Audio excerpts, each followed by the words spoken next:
kommentar på det, som de siger herover netop, at jeres politiske kurs er farlig for Grønland? Jeg synes, det er endnu mere farligt, at man kommer ud med en finanslov med et underskud på 250 milliarder. Det er ikke ansvarligt.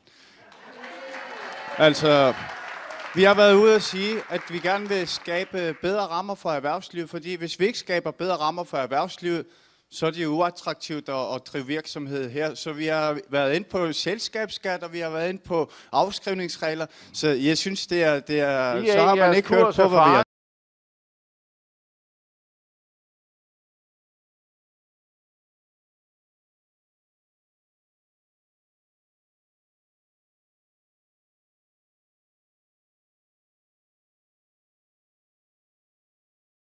Ja.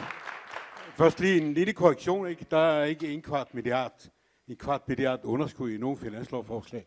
Der er 84 millioner, og meget bekendt er 1/4 milliard 250 millioner.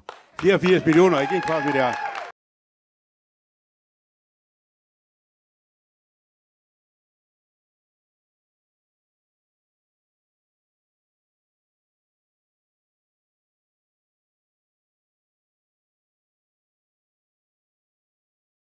Underskud sidste år, som så blev vendt til et overskud ved en uforudset indtægt, og så har I budgetteret med et underskud sidste år. Så er der vel så er det vel reelt at spørge sig selv, har I styr på det? Altså med flere år i underskuddet trækker, bliver ved med at sige til næste år eller næste år igen, så kommer overskuddet.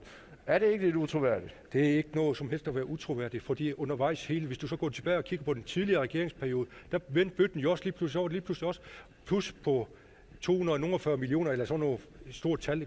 Der er jo forskellige, hvordan der måledes. Indtægterne kan jo ændre sig undervejs, men igen, man skal jo sige, det er cirka det her omkring, det er. Og det er den måde, Vitus, som du går og henviser til, han har styr på kassen.